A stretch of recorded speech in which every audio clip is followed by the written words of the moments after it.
மகிமைப்படுவதாக. இந்த நாளில் நாம் மாலையிலே விதமாய் கூடி வரும்படியாக தேவன் நமக்கு பாராட்டின இந்த கிருபைக்காக நாங்கள் ஆண்டவருக்கு நன்றி சொல்வோம். விசேஷமாக இந்த நாளில் நாம் தேவனுடைய செய்தியை கேட்க இருக்கிறோம். எப்படி என்று சொன்னால், பழைய ஏற்பாட்டின் காலத்தில் தேவனுடைய சமூகத்தில் ஆசாரியன் எவ்விதமாக பிரவேசித்தார்கள், அவர்களுக்குரிய அந்த பயபக்தி.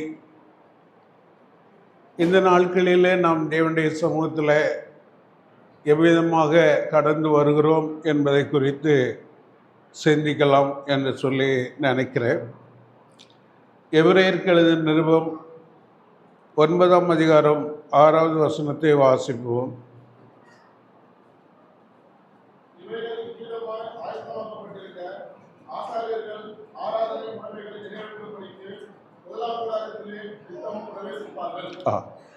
இங்கே நாம் பார்க்கிறோம், அங்கே ஆசாரியர்கள் முதலாம் கூடாரத்தில், இந்த ஆசரிப்பு கூடாரத்தை குறித்து நாம் பார்க்கும் பொழுது பரிசுத்த ஸ்தலம், அப்புறம் மகா பரிசுத்த ஸ்தலம், அப்புறம் முதல்ல போனோன்னா பிரகாரம், பரிசுத்த ஸ்தலம், மகா பரிசுத்த ஸ்தலம் இல்லையா? அப்போ இங்கே நம்ம என்ன பார்க்குறோம் அப்படின்னா, பரிசுத்த ஸ்தலத்திற்கு ஆசாரியர்கள் என்ன செய்வாங்கன்னா, அது எப்போவுமே பிரவேசிப்பாங்க. அது பலி செலுத்தணும் அப்படின்னா பலி செலுத்திட்டு அங்கே போய் பிரவேசிப்பாங்க. ஆனால் 7வது வசனத்தில் இப்படி வாசிக்கிறோம். 7வது வசனம் வாசிங்க.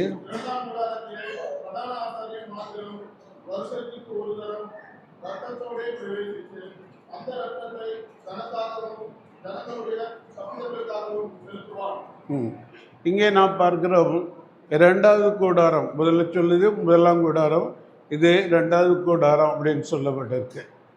அப்போ இது மகா பரிசுத்த ஸ்தலம். அப்போ இதுக்குள்ளே ஆசாரியன் வருஷத்துக்கு ஒரு முறை தான் பிரவேசிக்க முடியும்.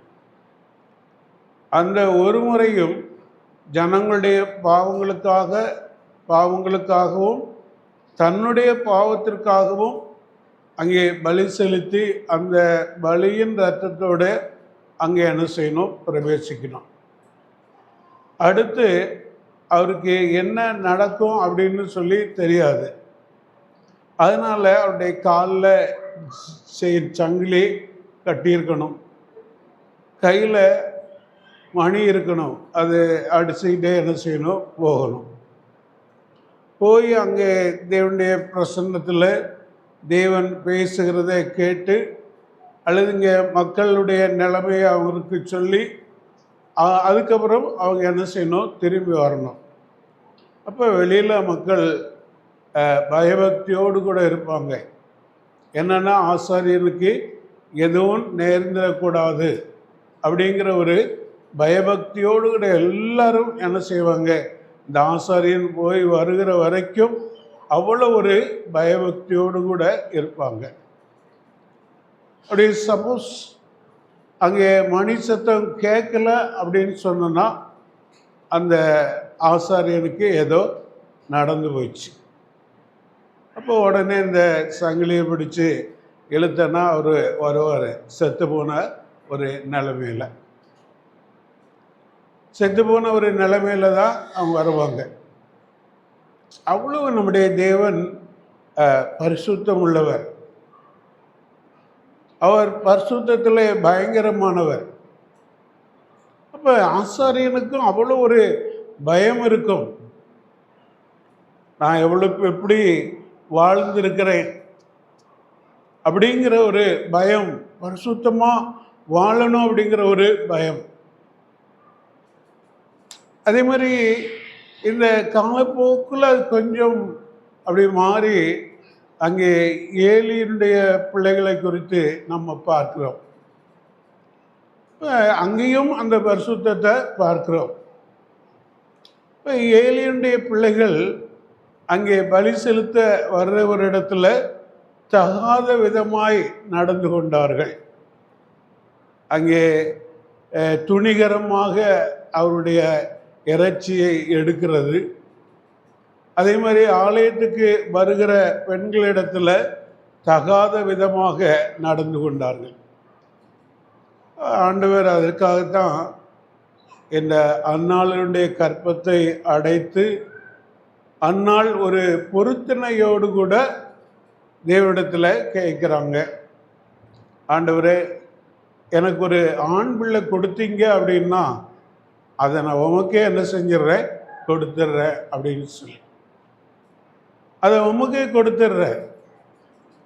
அப்போ ஆண்டவர் அந்த பொருத்தனை அந்த அளவுக்கு அவங்க வந்த பிறகு தான் ஆண்டவர் என்ன செய்கிறாங்க, ஒரு ஆண் குழந்தைய கொடுக்குறாங்க. அப்போ அந்த பொருத்தனையை நிறைவேற்ற வேண்டும். அதனால் அது வரைக்கும் அங்கே என்ன செய்யலை, தேவாலயத்துக்கு போகலை இல்லையா. எல்கானாவும் அவனுடைய ஒரு மனைவியும் தான் அவங்க என்ன செஞ்சாங்க, போய் பலி செலுத்திட்டு வந்தாங்க. அப்போ அந்த குழந்தை பால் மறந்து, அப்புறம் அது எத்தனை வயசுன்னு தெரியல, அப்போ அது மறந்து அதுக்கப்புறம் அங்கே கொண்டு போய் என்ன செய்கிறாங்க, விட போகிறப்ப தான் அங்கே தேவனை தொழுது கொள்ளும்படியாக போகிறாங்க. அப்போ ஆண்டவர் அதுக்கு பதிலாக ஆயத்தப்படுத்திட்டாங்க. சரியா, அதுக்கப்புறம் அவங்களுக்கு ஏலியனுடைய பிள்ளைகளுக்கு என்ன தண்டனை கிடைக்கும் அப்படிங்கிறத சாமுவேல்கிட்டயே சொல்லிட்டாங்க. அவங்க நடக்க சரியில்லை. அப்போ ஏலி கூட அவங்கள கண்டிப்பாக இப்படி தான் இருக்கணும், இப்படி நான் செய்கிற தண்டனை கிடைக்கும் கண்டிப்பாக பேசலை. அப்படி என்ன செய்கிறாங்க, இப்போ நீங்கள் செய்கிறது சரியில்லை அப்படின்னு மட்டும் அப்படி ஒரு போங்க சொல்லி விட்டுருந்தாங்க.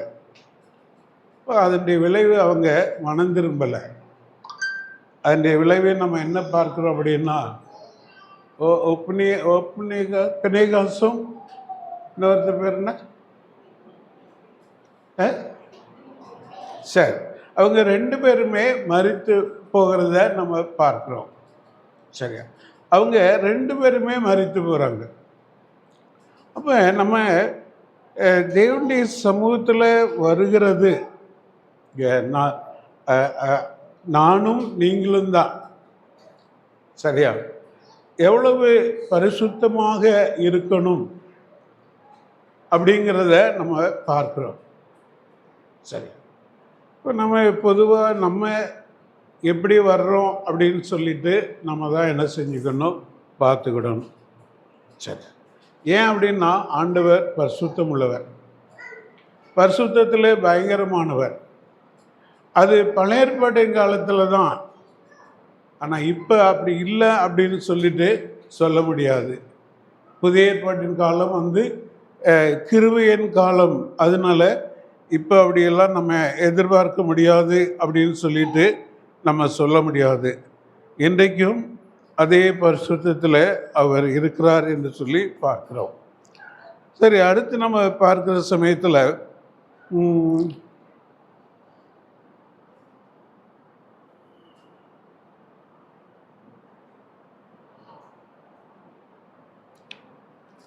அடுத்து அவர் ஆராதனைக்கு உரியவர். பாருங்க, எபிரேயர் 1:6 வாசிப்போம்.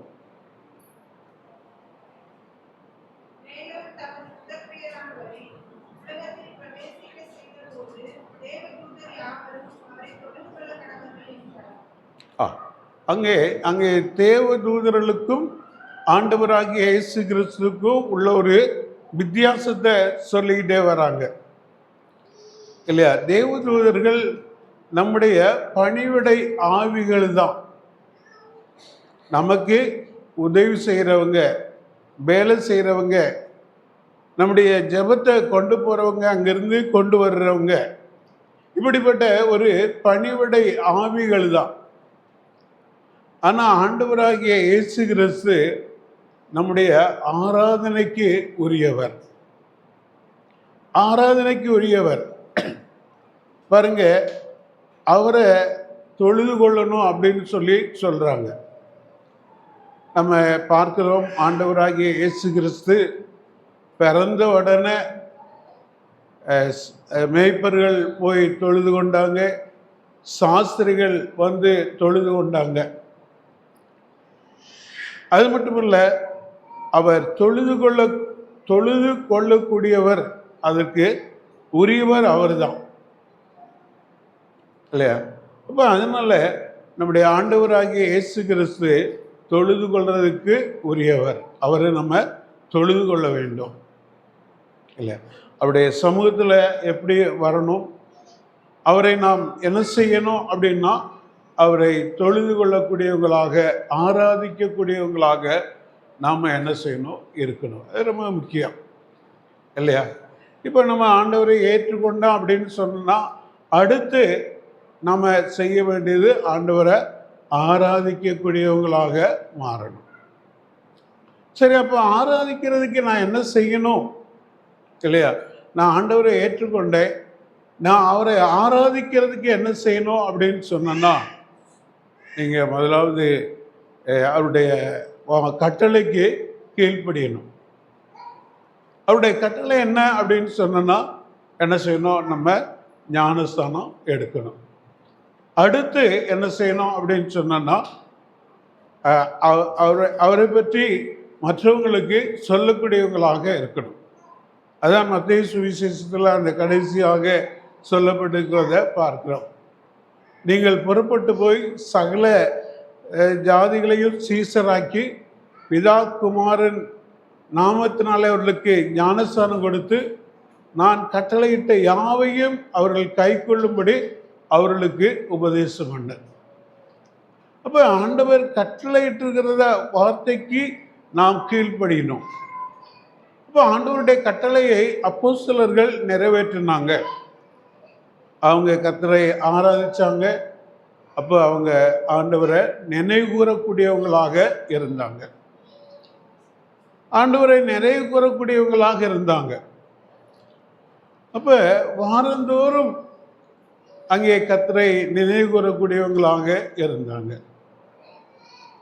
சரி, அப்போ நம்ம என்ன சொல்கிறோம் அப்படின்னு சொன்னோம்னா, ஞாயிற்றுக்கிழமை தான் வாரத்தின் முதல் நாள் அப்படின்னு சொல்லிட்டு சொல்கிறோம். அப்போ இந்த ஓய்வு நாள் எப்போ முடியுது தெரியுமா?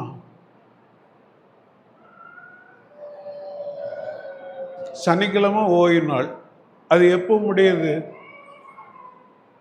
நம்ம கணக்குப்படி நைட்டு 12 மணிக்கு முடியும் அந்த சனிக்கிழமை. ஆனால் யூதருடைய கணக்குப்படி 6 மணிக்கு. 6 மணிக்கு தானே பிரதர்? இப்போ 6 மணிக்கு என்ன செய்யும் முடியும். அதுக்கப்புறம் அந்த வாரத்தின் முதல் நாள் துவங்கிடும். அப்போ அதிலிருந்து அவங்க கர்த்தரை ஆராதிக்கக்கூடியவங்களாக மாறிடுவாங்க. அப்போ இந்த ஐத்திகு அங்கே ஜன்னலிருந்து விழுந்தான் அப்படிங்கிறப்போ நடு ராத்திரி வரைக்கும் அப்படி அவங்க ஒருவேளை 6 மணிக்கு ஆரம்பித்தாங்களோ, அல்லது 6 மணிக்கு மேலே 8 மணிக்கு அல்லது 9 எத்தனை மணிக்கு ஆரம்பித்தாங்கன்னு போடலை. ஆனால் பவுல் நடு ராத்திரி வரைக்கும் பிரசங்கித்தார். இவர் என்ன செஞ்சிட்டாரு? தூக்க மயக்கத்தில் பொத்துன்னு விழுந்துட்டார். சரி, அன்றைக்கும் தூங்குறவங்க இருந்திருக்க தான் செய்கிறாங்க. சரியா? ஒருவேளை எப்படி அப்படின்னு சொல்லி தெரியல. ஆனால் அது ஓய்வு நாள், கடினமாக ஒன்றும் வேலைக்கெல்லாம் போயிருக்க முடியாது.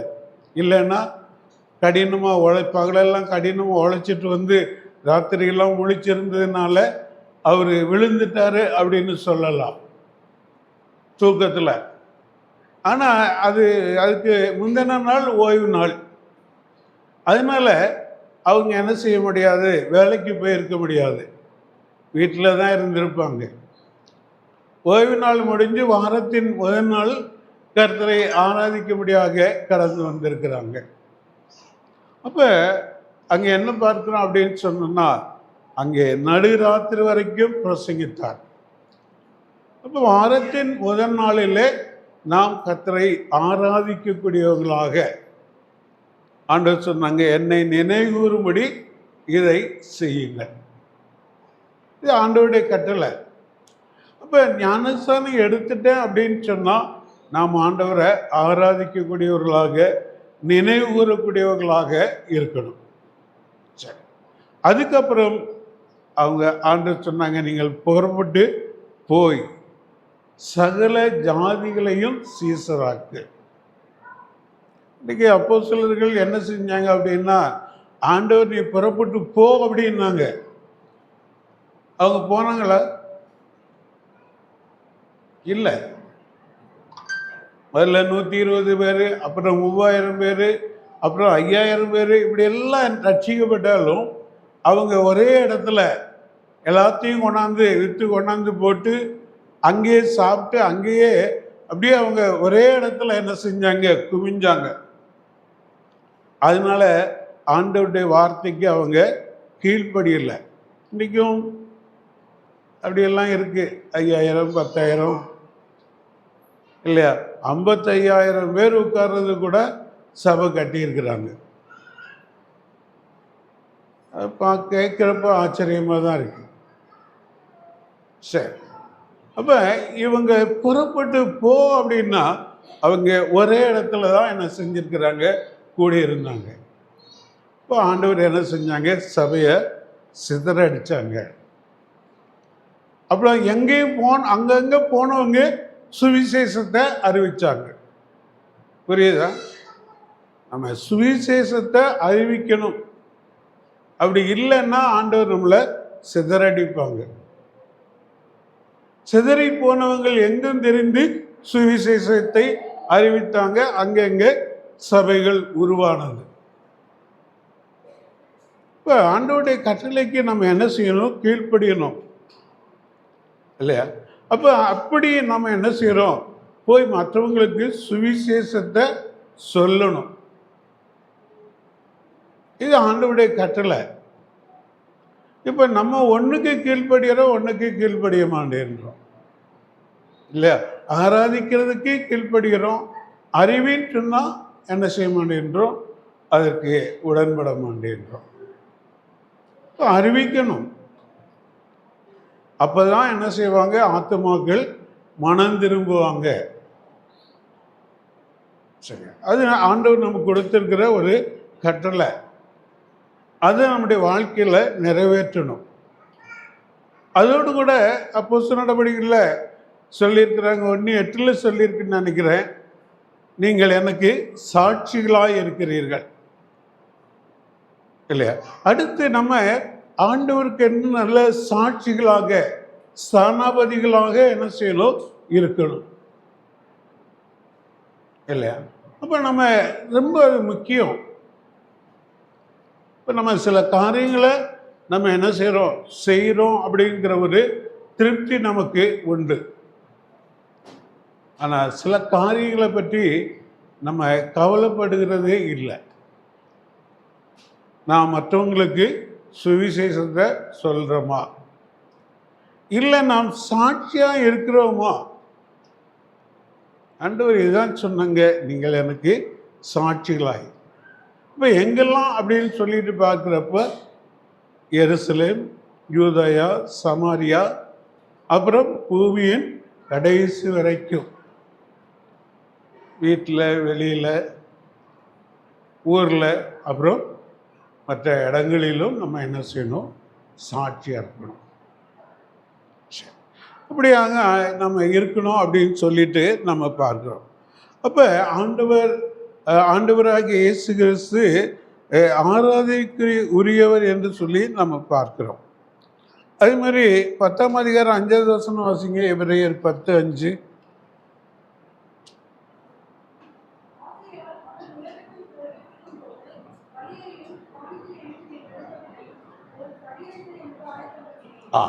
இங்கே ஆண்டவராகிய இயேசு கிறிஸ்து இந்த உலகத்தில் வரும் பொழுது ஆண்டவர் ஒரு சரீரத்தை ஆயத்தப்படுத்தினீர் என்று சொல்கிறாங்க. பலியையும் காணிக்கையும் அவர் என்ன செய்யலை, விரும்பலை.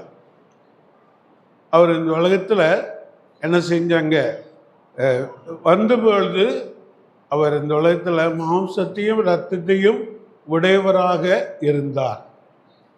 ஒரு குழந்தையாக பிறந்த சமயத்தில் அவர் மாம்சத்தையும் இரத்தத்தையும் உடையவராக தான் இருந்தார்.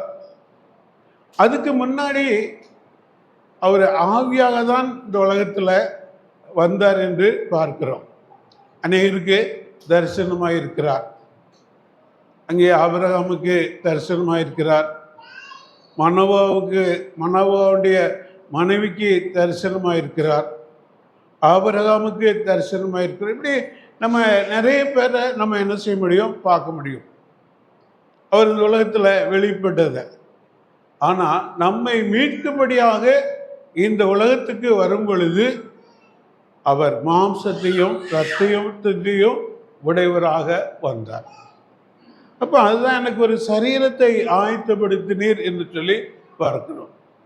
அப்போ அவர் ஏன் மாம்சத்தையும் இரத்தத்தையும் உடையவராக வந்தார் என்று சொன்னால், பிள்ளைகள் மாம்சத்தையும் இரத்தத்தையும் உடையவர்களாக இருக்கிறது போல அவரும் மாம்சத்தையும் இரத்தத்தையும் உடையவராக இந்த உலகத்தில் வந்தார். அப்போ நம்மை மீட்கும்படியாக வந்த ஆண்டவராகிய இயேசு கிறிஸ்து அங்கே மாம்சத்தையும் இரத்தத்தையும் உடையவராக இந்த உலகத்தில் வந்தார். ஏன் அப்படின்னு சொன்னா, மாம்சத்தில் அவர் பாடுகளை அனுபவிக்கவும், அவருடைய இரத்தம் சிந்தப்பட்டு அந்த இரத்தத்தின் மூலமாய் நம்முடைய பாவங்கள் மீட்கப்படவும், அதற்காக தான் அவர் மாம்சத்தையும் இரத்தத்தையும் உடையவராக வந்தார். அப்போ இந்த உலகத்தில் அவர் என்ன செஞ்சாங்க, மாம்சத்தையும் இரத்தத்தையும் உடையவராகவே வாழ்ந்தார் 33 வருடம். இப்போ அந்த வருடத்தின் அந்த காலம் நிறைவேறின பொழுது ஆண்டவராகிய இயேசு கிறிஸ்து தன்னுடைய சரீரத்தை நம்முடைய பாவங்களுக்காக அடிக்கப்படுவதற்கு ஒப்பு கொடுத்தார். பாருங்க, அவர் சரீரத்தில் வந்ததே நம்முடைய பாவங்களுக்கு வரக்கூடிய தண்டனையை ஏற்றுக்கொள்ளும்படியாகவே அவர் சரீரத்தில் வந்தார். அப்படி இல்லைன்னா ஒரு ஆவியா அவர் பாருங்க, சீசர்கள் கூடியிருக்கிறப்ப அவங்களுக்குள்ள அங்கே உள்ள கதவு பூட்டப்பட்டிருக்கு, உள்ளே பிரவேசித்தாங்க இல்லையா? அப்போ அங்கே போய் என்ன செய்கிறாங்க, பாரு என் கைகளை பாரு அப்படின்றாங்க. தோமா என்ன செய்கிறாங்க, பார்த்துட்டு ஆண்டவரே அப்படின்னு சொல்லி நம்புகிறாங்க இல்லையா? அப்போ என் கையை பாரு, என் விழாவை பாரு, ஈட்டினால் குத்தின விழாவில் உண்ட கையை போட்டு பாரு அப்படின்னு சொல்கிறாங்க. அப்போ இந்த மாம்சமும் இந்த இரத்தமும் அதில் அந்த சரீரத்தில் இல்லை. சரி, அப்போ இங்கே ஆண்டவராகிய இயேசு கிறிஸ்து நம்முடைய பாவங்களுக்காக கல்வாரி சிலுவையில் அவருடைய சரீரம் அடிக்கப்படும்படியாக ஒப்பு கொடுத்தார். அவருடைய விலையேறப்பட்ட இரத்தம் சிந்தும்படியாக அவர் நொறுக்கப்பட்டார். இரத்தம் முழுவதுமாய் சிந்தினது. இன்றைக்கி அதனால்தான் நம்ம என்ன செஞ்சுருக்கிறோம், மீட்கப்பட்டிருக்கிறோம் என்று சொல்லி நாம் பார்க்கிறோம். அப்போ அதனால் மீட்கப்பட்டிருக்கிற நாம் என்ன செய்யணும் அப்படின்னு தான் பார்த்தோம். மீட்கப்படாதவர்கள், ஆண்டவராகிய இயேசு கிறிஸ்துவை இதுவரைக்கும் தன்னுடைய வாழ்க்கையில் ஏற்றுக்கொள்ளாதவர்கள் உண்டு. அது பிள்ளைகளானாலும் பெரியவர்களானாலும். இதுக்கு ஒரு வயசு வரம்பே கிடையாது. நம்ம பொதுவாக தப்பு எதுன்னு தெரிகிற வயசுல இருந்தே ஆண்டவராகிய இயேசு கிறிஸ்துவை ஏற்றுக்கொள்ளலாம். அதான் நன்மை தீமை அறியத்தக்க வயசு. சரி, ஒருவேளை நான் ஒரு 10th முடிச்சுட்டு அல்லது +2 முடிச்சுட்டு தான் நான் ஆண்டவரை ஏற்றுக்கொள்ளணும் அப்படிங்கிறதெல்லாம் கிடையாது. பொதுவாக பழைய ஏற்பாட்டில் 8 வயசில் ராஜாவாக இருக்கிறாங்க. என்ன தெரியும், ஆனால் ராஜாவாக அபிஷேகம் பண்ணப்பட்டிருக்கிறாங்க. இப்போ நான் நினைக்கிறேன் 8 வயசுலேயே அவங்களுக்கு என்ன தெரியும், நன்மை தீமை தெரியும், நல்லது கெட்டது, இது தப்பு இது தப்பு இல்லை அப்படிங்கிறது தெரியும். அப்போ அந்த வயசிலேயே ஆண்டவராகிய இயேசு கிறிஸ்துவை தன்னுடைய இரட்சகராக ஏற்றுக்கொள்ளலாம். இன்றைக்கு சிறுவர் ஊழியர்கள் செய்கிறாங்க, எத்தனையோ குரூப் இருக்காது. அப்போ அவங்க அதை தான் சொல்கிறாங்க. 8 வயசுல இருந்தே, சின்ன வயசுல இருந்தே ஆண்டவராகிய இயேசு கிறிஸ்துவை தன்னுடைய வாழ்க்கையில் இரட்சகராக ஏற்றுக்கொள்ளலாம். சரி, அப்போ அதனால நமக்கு தவறு எதுன்னு தெரியுது. அப்போ நான் தவறு செஞ்சிருக்கிறேனா அப்படின்னு சொல்லி பார்க்குறப்ப, ஆமாம் நான் தப்பு செஞ்சிருக்கிறேன், கீழ்ப்படியாமல் போயிருக்கிறேன், பொய் சொல்லியிருக்கிறேன், எதிர்த்து பேசியிருக்கிறேன், இப்படி நிறைய காரியங்களை நம்ம பார்க்க முடியும். இப்போ அதெல்லாம் தப்பு தான், சரியா? அதனால அதை நான் தவறு என்பதை உணர்ந்து ஆண்டவரிடத்தில் அறிக்கை செஞ்சால் ஆண்டவர் என்ன செய்கிறாங்க? மன்னிக்கிறாங்க. பெரியவங்க தான் ஆண்டவரை ஏற்றுக்கொள்ளணும் அப்படிங்கிற ஒரு கணக்கு கிடையாது. அப்போ அவங்க மன்னிக்கிறாங்க, அதிலிருந்து விடுதலை கொடுக்காங்க. இன்னமும் நான் இதை மாதிரி என்ன செய்ய மாட்டேன், தப்புகளெல்லாம் செய்ய மாட்டேன், கீழ்ப்படிவேன், எதிர்த்து பேச மாட்டேன், இல்லையா, அடங்காமல் வாழ மாட்டேன், அடங்கி வாழுவேன், அன்பாக இருப்பேன், இப்படி நிறைய காரியங்களை நம்ம சொல்லலாம். அப்போ இதெல்லாம் நம்முடைய வாழ்க்கையில் எடுக்கக்கூடிய தீர்மானங்கள். இப்போ சின்னவங்க தான் அப்படி இருக்கணுமா, பெரியவங்களும் ஆண்டவராக இயேசு கிறிஸ்துவை தன்னுடைய வாழ்க்கையில் இரட்சகராக ஏற்றுக்கொள்ளலாம். ஏற்றுக்கொள்ளணும், கொள்ளலாம் அப்படின்னு இல்லை, சரியா? ஏற்றுக்கொள்ளணும். நம்ம வசனத்தை கேட்குறோம், வசனம் நமக்கு நல்லா இருக்கு, நம்மளோடு பேசுது. அப்போ என்ன செய்யணும் அப்படின்னா, அதுக்கு தன்னை ஒப்பு கொடுக்கணும். சரி சரி, அடுத்து நம்ம என்ன பார்க்கிறோம் அப்படின்னு சொன்னோன்னா, எபிரேயர் 9ஆம் அதிகாரம் 25வது வசனம் பாருங்க.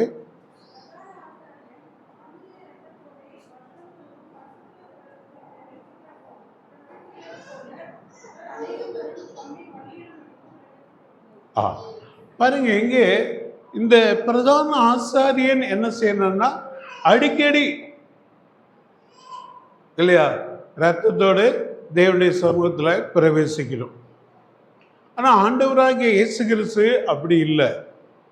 ஒரே தரம் பலியிடப்பட்டு அந்த ரத்தத்தோடே அவர் என்ன செஞ்சிருக்கிறாங்க, பிதாவினிடத்தில் போயிருக்கிறாங்க. அதனால தான் மரியாள் என்ன செஞ்சாங்க, அவரை பாதத்தில் விழுந்து தொடருக்கு வந்தாங்க. அப்போ ஆண்டவராக இயேசு கிறிஸ்து சொல்கிறாங்க, தொடாத, நான் இன்னும் என்னுடைய பிதாவினிடத்தில் போகலை, இல்லையா? அவர் உயிர்த்தெழுந்து இங்கே தன்னை வெளிப்படுத்தினார். அப்புறம் அதே ரத்தத்தோடு அவர் பிதாவினுடைய சமூகத்தில் போயிருக்கிறார். ஒரே தரம் அந்த பலியின் ரத்தத்தினாலே நம்முடைய பாவங்கள் மன்னிக்கப்படுகிறது. அப்படி இல்லைன்னா ஆடு என்ன செய்கிறாங்க, பலி செலுத்துகிறாங்க. தொடர்ந்து நமக்கு பாவம் உண்டு உண்டு அப்படின்னு பலி செலுத்திக்கிட்டே இருக்கணும், வருஷம் வருஷம், இல்லையா? அந்நாள் எல்கானா வந்தாங்க இல்லையா தேவாலயத்தில் பலி செலுத்துறதுக்காக. அதே போல் அவங்க என்ன செய்யணும், வருஷா வருஷம் வந்து பலி செலுத்தணும். இப்போ நம்ம ஆண்டவராக இயேசு கிறிஸ்து அப்படி இல்லை, வருஷா வருஷம் அவர் சிலுவையில் மறிக்கணும்னு இல்லை. இன்னைக்கு வருஷா வருஷம் அவரை சிலுவையில் தொங்க போடுறாங்க, இல்லையா? பிலிப்பீன்ஸ் நாட்டில் உண்மையாகவே என்ன செய்கிறாங்க, மனுஷனை சிலுவையில் அடிக்கிறாங்க, 2 கையையும் ஆணி அடிக்கிறாங்க.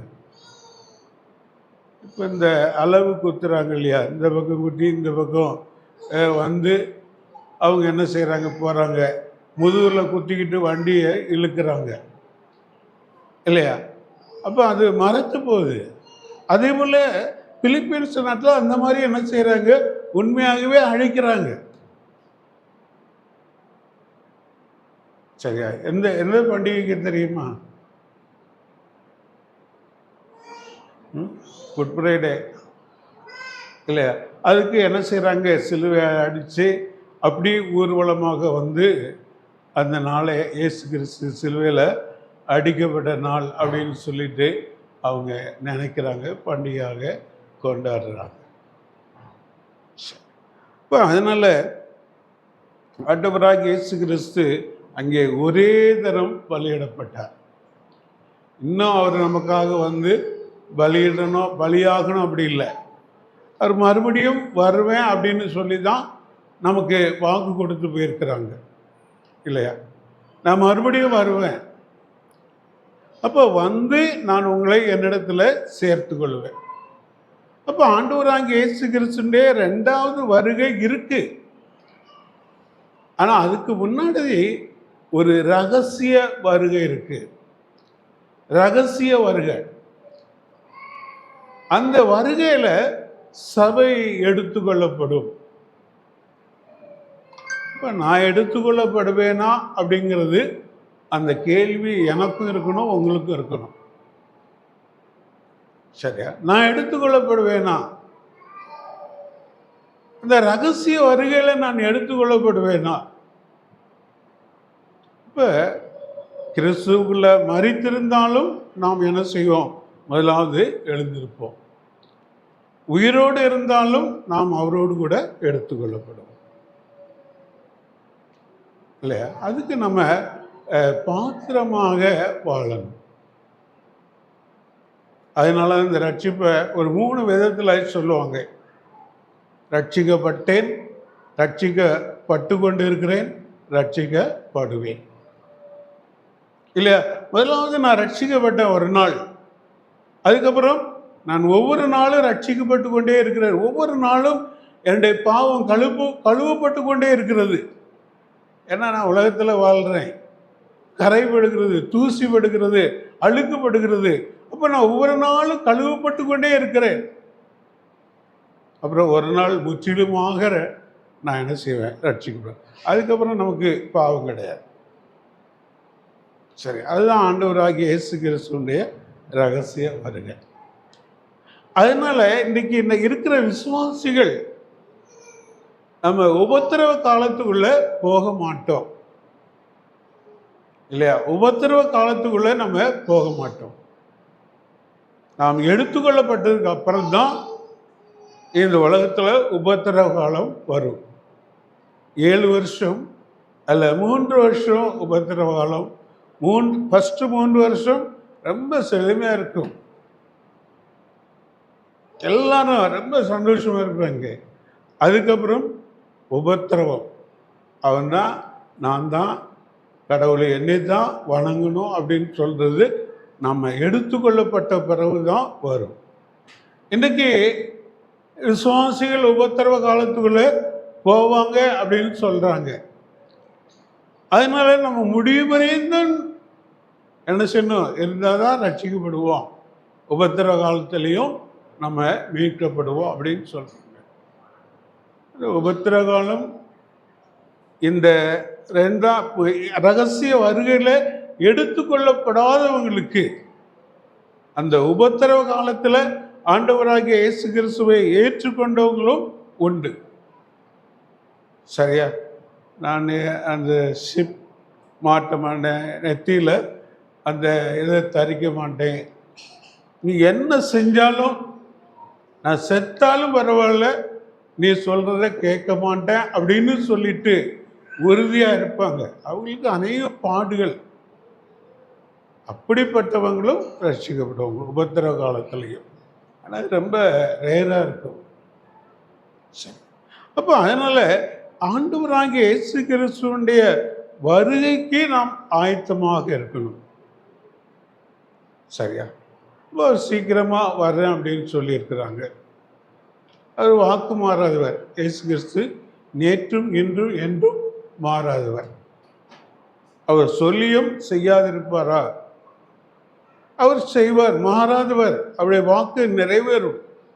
பழைய ஏற்பாடின் காலத்தில் தீர்க்கதரிசிகள் மூலமாய் உரைக்கப்பட்ட தேவனுடைய வார்த்தை இன்னைக்கு நிறைவேறிக்கொண்டே இருக்கிறது. சரியா? அதனால நிறைவேறும். அது எப்போ அப்படின்னு நமக்கு தெரியாது. ஆனால் நம்ம எப்பொழுதும் ஆயத்தமாக இருக்கணும்.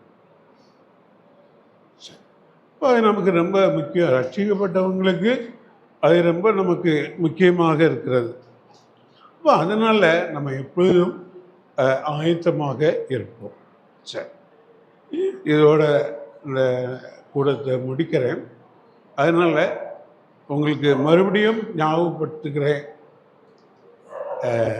ரட்சிக்கப்படாதவங்க ஆண்டவராகிய இயேசு கிறிஸ்துவை ஏற்றுக்கொள்ளணும்.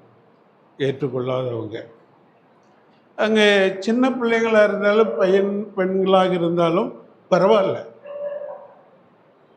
சரியா? அதே மாதிரி ஏற்றுக்கொண்டேன்னு சில பிள்ளைகள் சொல்லுவாங்க. அம்மா அப்பாட்ட சொல்லுவாங்க, இங்கே சொல்ல மாட்டாங்க. அவங்க அம்மா அப்பாட்ட சொல்லுவாங்க, நான் இன்னைக்கு ஆண்டவரை கொண்டேன் அப்படின்வாங்க. ஏற்றுக்கொண்டா என்ன இருக்கணும்? மாற்றம் இருக்கணும், சரியா? அவங்களும் ரொம்ப சந்தோஷமாக நம்புவாங்க. சரி, என் பிள்ளை ஆண்டவரை எல்லாருக்கும் அது சந்தோஷம் தானே அப்படி ஒரு வார்த்தையை நம்ம கேட்குறது. ஏன்னா அதுதான் நம்ம பிள்ளைகளிடத்தில் எதிர்பார்க்கிறோம், சரியா? அப்போ நம்ம ரொம்ப சந்தோஷமாக இருக்கும். அப்புறம் பார்த்தா எந்த மாற்றமுமே இருக்காது, சரியா? மாற்றமே இருக்காது. அப்போ அது ரட்சிக்கப்பட்டது அல்ல, நீங்கள் புரிஞ்சுக்கணும், சரியா? ஆனால் ரட்சிக்கப்பட்டேன் அப்படின்னு சொன்னா அவங்க வாழ்க்கையில் என்ன இருக்கணும்? மாற்றம் இருக்கணும். கொஞ்சம் மாற்றம் மாற மாற தான் அவங்களுடைய வாழ்க்கையும் மாறும். சரி, அதனால் பிள்ளைகள் கூட ஆண்டவரை ஏற்றுக்கொள்ளலாம். பெரியவங்களும் ரட்சிக்கப்பட்டவங்க, ரட்சிக்கப்படாதவங்க ரட்சிக்கப்படுங்க. ரட்சிக்கப்பட்டவங்க ஆண்டவருடைய வார்த்தைக்கு கீழ்ப்படிஞ்சு ஞானஸ்தானத்துக்கு உங்களை ஒப்பு கொடுங்க. அதுக்கப்புறம் ஆண்டவரை தொழுது கொள்ளக்கூடியவங்களாக மாறுங்க. அதே மாதிரி ரட்சிக்கப்பட்டு ஆண்டவரை தொழுது கொண்டு இருக்கிறவங்க ஆண்டவருடைய கட்டளைக்கு கீழ்ப்படிங்க, போங்க, சொல்லுங்க. இருக்கிற இடத்துல வெளியில் எல்லா இடத்துலையும் சாட்சியாக வாழுங்க. அநேக ஆத்துமாக்களை ஆதாயப்படுத்துங்க. அதெல்லாம் அவங்களுக்கு கிரீடமாக இருக்கும். இன்றைக்கி அதிகாரிகள், போலீஸ் இல்லை அதிகாரிகளுக்கு இதில் என்ன செய்யிருக்கும்? நிறைய பேட்ஜ் இருக்குன்னு நினைக்கிறது. அதுக்கப்புறம் இதில் தொங்கப்படுவாங்க. அப்போ அவங்களுடைய உயர்ந்த பதவி உயர்வை காண்பிக்கும். இப்போ அதே போல் அங்கே நமக்கு கிரீடம், நம்ம எவ்வளோ வாங்குகிறோமோ அதுக்கு தகுந்த நிலைமையில் நாம் உயர்ந்த பதவியில் இருப்போம். ஏன்னா ஆளுகை செய்வோம் அப்படின்னு சொல்லி தானே நம்ம பார்க்குறோம். அப்போ ஆளுகை செய்யணும்னா அங்கே நம்ம எந்த லெவலில் இருப்போம் இல்லையா? இப்போ நம்ம ஆத்மா ஆதாயம் செய்யும் அப்படின்னா நம்முடைய லெவல் அங்கே நல்ல போஸ்டிங்கில் இருப்போம். இங்கே நம்ம விரும்புகிறோம், அதுக்காக பிரயாசப்படுறோம், நைட்டு பகலும் கூட உழைக்கிறோம். ஆனால் இது சீக்கிரமாக நம்மளை விட்டு போயிடும். 60 வயசாச்சுன்னா நம்மளை அனுப்பிடுவாங்க. அதுக்கு கூட என்ன செஞ்சிருவாங்க? இவ்வளோ ஐடி கம்பெனிலலாம் இவ்வளோ சம்பளம் கொடுக்கணுமா, இப்போ ஃப்ரெஷ்ஷாக வர்றவங்கள வச்சு நம்ம வேலை செஞ்சுக்கலாம் அப்படின்னு சொல்லிட்டு குறைஞ்ச சம்பளத்துக்கு வச்சுக்கலான்னு அப்படி கொஞ்சம் வயசானவங்களெல்லாம் அனுப்பிடுறாங்க. நாங்கள் அப்படி கிடையாது. இப்போ அதனால் நம்ம ஆண்டவருடைய வார்த்தைக்கு கீழ்ப்படிந்து ஆத்மா ஆதாயம் செய்யக்கூடியவங்களாக இருப்போம். அடுத்து ஆண்டவருடைய வருகைக்கு நாம் ஆயத்தம் உள்ளவங்களாக இருப்போம். ஏதோ வாழ்கிறோம் அப்படின்னு நினைக்கக்கூடாது. பொதுவாக சொல்லுவாங்க, ஆண்டவரை ஏற்றுக்கொள்ளாதவங்க சொல்லுவாங்க, வெந்ததை தின்னு விதி வந்தால் சாகணும், அது மாதிரி தான் நான் இருக்கேன் அப்படின்னு சொல்லிட்டு சொல்லுவாங்க.